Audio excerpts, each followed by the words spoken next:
자, 오늘 아침에 보면 극히 대조적인 두 가지 기사가 나오고 있어요. 반도체 훈풍, 코스피 2500 안 깨어질 거예요. 외국인들 반도체 업황 개선 기대, 삼성전자 하이닉스 주를 쓸어담아. 자, 이런 기사의 배경에 4월 생산 소비 동시 마이너스 전환, 경기 상저 하저 우려, 수출 내수 위축에 반도체 부진 겹쳐, 산업 생산 1.4%, 소비 2.3% 감소, 반도체발 재고율 13% 급등, 경기 반등 예상보다 늦어질 수도. 요렇게 이제 기사가 나오고, 경기 선행지수 6개월째 하락, 상저 하저 위기감 커졌다.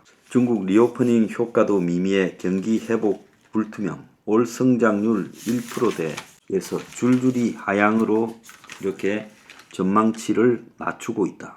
자, 그러면서 중국도 지금 소비 침체, 생산 위축이 심각하다. 이런 이야기까지 나오고 있습니다. 또 다른 한편으로는 미국이 6월 달에도 베이비 스텝 0.2% 금리를 갖다가 올릴 거다라는 이야기가 지금 유력해지고 있어요. 미국 경제에 급격한 둔화가 없다면 인플레이션이 해소되지 않을 거다. 인플레이션은 많은 사람이 바라는 것보다도 훨씬 강력하게 버티고 있다. 현재 미국 금리 수준으로 이 인플레이션을 잡을 수 있겠는가? 그래서 미국이 6월 달에는 0.25 무조건 더 올려서 5.5로 간다라는 게 거의 기정사실화 되고 있고, 미국이 한참 더 가야 인플레를 잡을 수 있을 것이다 라고 말을 하고 있고, 미국이 금리를 계속 올려야 되는데 이걸 쉬어간다면 그때는 미국의 시장에 지금 불안한 요인이 너무 많이 발생해서 은행 위기가 번지거나 미국 정부가 디폴트 되거나 그럴 때만 금리 인상을 쉬어가는 것이지, 그 외에는 무조건 올려야 된다. 이렇게 지금 말을 하고 있어요. 자, 이 속에서 미국에서요, 대학 진학률이요, 2009년만 하더라도 70.1%에 도달했어요. 그런데 최근에 미국의 대학을 가봤자 인생에 돈만 들어가고 시간만 낭비하지 별 도움이 되지 않더라. 대학 나와서 소수의 명문 대학 일부만 빼고는 나머지는 살아가는 게 다 허접한 일자리더라. 이런 시각들이 커지면서 지금 대학 진학률이 62%까지 떨어졌고, 대학은 돈 들이는 만큼의 가치가 없다. 자, 이런 이야기들이 지금 번져 있어요. 그래서 미국의 대학을 마치면 억대의 학자금 빚이 있는데 이걸 갚는데 5년씩 막 걸린다는 겁니다. 자, 미국의 여지간한 이 서비스 노동직 같은 경우에는 학위가 필요 없이 구할 수가 있어요.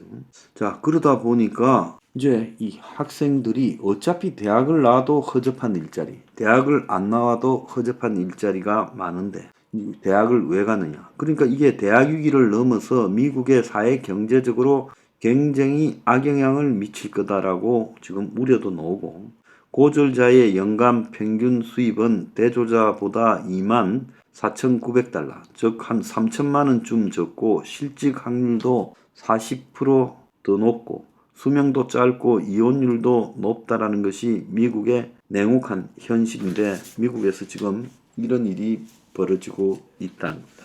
자, 뱅크론의 근위자인 이 노벨 경제학상 수상자 더글러스 다이아몬드 교수가 어제 동아일보 초청으로 포럼에 와서 강연을 했는데, 실리콘밸리 뱅크 사태가 한국의 조기 경보가 되어서 한국도 자본 확충 등의 안전장치를 해야 된다.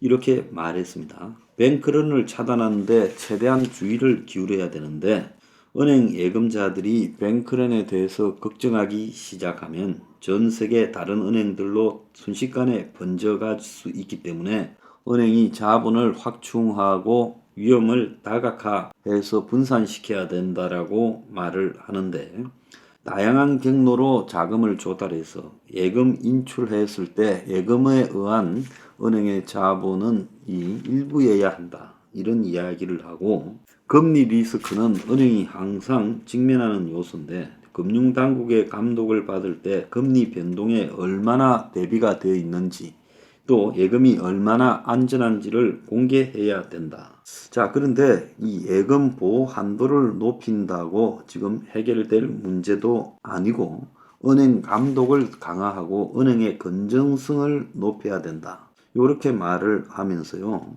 같은 자리에서 금융에서 부동산 부분의 위험성이 미국의 최고 지금 약점이고 부동산 대출이 부실화되고 대형 오피스 빌딩의 공실 사태가 지역 중소은행들을 망하게 할 거다. 한국 부동산 PF도 아파트 같은 이 가족용 부동산과 연결이 되어 있어서 미국과는 조금은 다르지만 금리가 오르면 취약해지는 부분은 똑같아.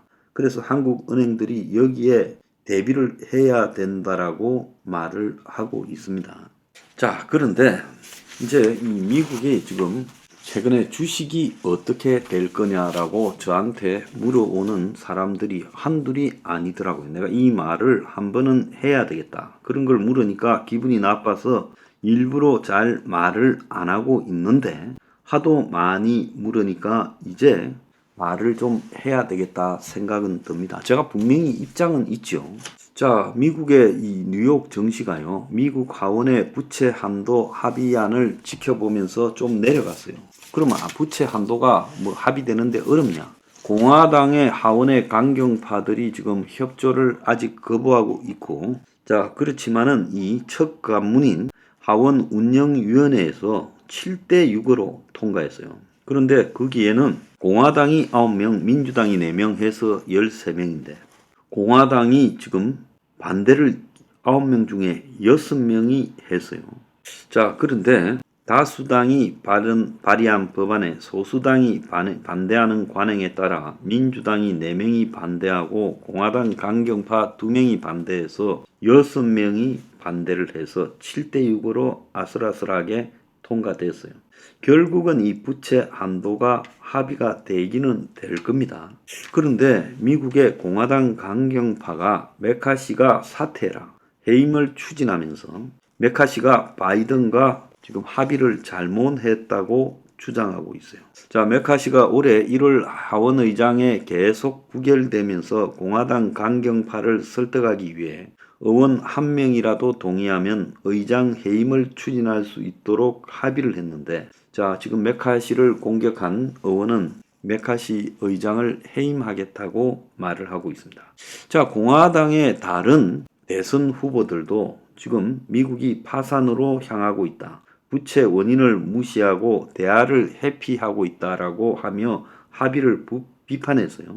자, 근데 이 합의도 사실은 우려점이 굉장히 많은 건데 부채 한도를 상향시키는 조건으로 연방 예산을 2년간 삭감하고 반도체 과학법에 따른 69조의 지원금이 축소될 수 있고 물가 상승률을 감안하면 24년 내년 예산도 지금 삭감이 되고 2025년도 1%이 늘리지만 물가 상승률이 지금 미국의 5% 안팎이니까 이걸 감안하면 실질적으로 이 마이너스 예산이 2년 연속으로 편성된다는 겁니다. 이 미국의 부채 한도 협상이 타결도 되기 전에 지금 미국 정권가의 암울함이 지배하면서 어젯밤에 주식들이 좀 내렸어요. 그런데 이제 더 심각한 것은 미국 국채가 이제 쏟아져 나오게 될 때 이제 이 미국의 부채 한도 협상이 타결되었어요. 그때는 시장에 대량으로 미국 국채가 이제 나오게 될 겁니다. 그러니까 수조 달러의 국채가 시장에 등장하는데 미국의 국채가 지금 인기가 없어요. 그래서 미국의 국채 금리가 굉장히 오를 거다라고 보고 있습니다. 단기적으로는 미국의 금리가 부채 한도가 어찌 될지 모르니까 불안하니까 미국의 국채를 찾고 그래서 안전자산이니까 금리가 내려가지만 이게 타결되고 나서 이제 새로운 미국의 국채가 시장에 무더기로 나오게 되면 이 국채 금리가 7%쯤 갈 거다라는 이야기도 나오고 있어요. 그래서 전반적으로 미국의 금리가 6월 달에 동결하자 올리자 난린데 0.25 올릴 가능성이 여전히 매우 높고 6월달 쉬어간다 해도 그 다음에 또 올려야 돼요. 그래서 금리가 내려간다는 건 이제 물 건너 가버렸다는 거예요. 딱 미국 경제가 급격하게 지금 침체에 빠져서 누가 보더라도 미국의 대불황이 시작되면 그때서 금리를 동결시키고 내릴 겁니다. 그러니까 그 전에 한마디로 눈으로 볼만한, 눈으로 가시적으로 느껴질 만한 충격이 눈에 보이기 전에는 계속 금리가 올라간다는 거죠. 자, 국채 이자가 올라가고, 그다음 미국의 인플레가 잡히지 않고 있다라는 것은 연준의 이 관리들도 인정을 하고 있어요. 자, 그런데 미국 정부가요, 바이든 정권이 지금 미국 부채 한도를 갖다가 합의하기 위해서 공화당의 예산 사실상 삭감을 합의해 줬어요. 2년간 예산 삭감을요. 그것도 상당히 많은 분량의 예산을 삭감을 허용해 줬습니다. 자, 그렇다면 결국은요, 이 예산이 삭감된다라는 것은 미국 정부가 긴축 재정에 들어간다라는 거. 그거는 정부발 거대한 수요가 감소되고 있다. 즉 소비가 둔화될 것이다라는 것을 의미하는 거예요. 그래서 미국 전반적으로 은행 위기가 계속 위험이 남아 있으면서 지금 미국의 오피스 빌딩 부동산과 관련된 중소은행들의 위기가 실존하는데, 앞으로 미국 정부가요, 이 실질적으로 긴축 예산으로 들어가게 되면 은행 위기 때 정부가 대응을 못할 거예요. 지난번에 실리콘밸리 뱅크도 JP 모간이 인수해서 직원 1000명을 잘라서 헐값으로 큰 은행, 미국의 15위권 안팎의 은행을 인수해서 짭짤한 재미를 받고, 샌프란시스코 리퍼블릭 은행도 마찬가지로 그렇게 재미를 봤다는 거 아니에요. 그래서 그야말로 골리앗들이 은행 위기에 배를 채운다는 거예요. 근데 미국이 지금 계속 은행이 파산이 나올 거라고 저는 보고 있습니다. 그럴 때 과연 정부는 손을 떼고 정부가 개입을 할 여력이 없어요. 자, 민간에 맡겼을 때 민간들이 계속 은행을 갖다가 헐값으로 먹을 수 있을까? 저는 그것도 어려울 거라고 보고 있습니다. 그래서 미국에서 지금 부채 한도 상한이 타결되고 나면 좋을 일이 하나도 없어요. 미국의 국채가 무더기로 나오면서 이 살라고 하는 수요는 별로 없으니까, 지금 중국이나 이 브릭스 국가나 중동에서 미국 국채 안 산다고 저끼리 지금 다들 하고 있잖아요. 그러니까 미국의 국채의 금리가 높아져야 되겠죠. 아무도 안 사니까. 그래서 높은 금리를 따라야 팔릴 거니 7% 간다라는 이야기. 그 다음에 이 국채 금리가 올라가면 미국의 기준금리에 자연스럽게 영향을 미칠 거고, 미국 경제가 완전히 붕괴되기 전까지는 인플레가 지속될 거고. 자, 미국의 은행 위기가 이제 계속될 건데, 그걸 갖다가 수습할 미국 정부의 역량이 없다 보니 금융 위기가 가속화될 거고, 결국 미국의 주식은요, 앞으로 한 40% 이상 떨어질 거다. 언제 그러냐? 올해 안에 시작될 거다. 붕괴가. 조심하기 바랍니다.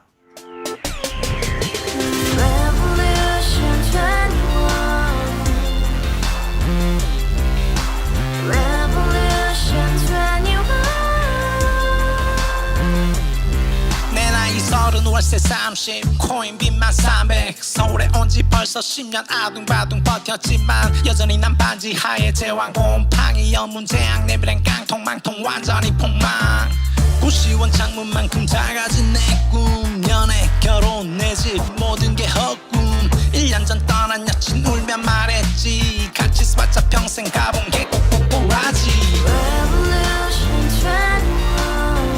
가바후스 700 나도 소유주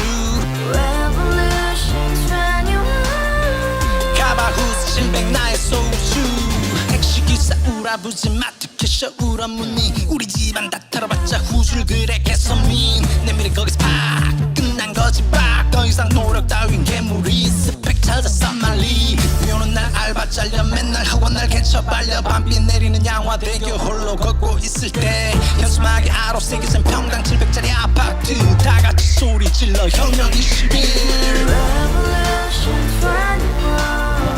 가바후스 700 나도 소유주 가바후스 700 나의 소주 Together in the house, brand new day, and your dream had just begun. Revolution 21.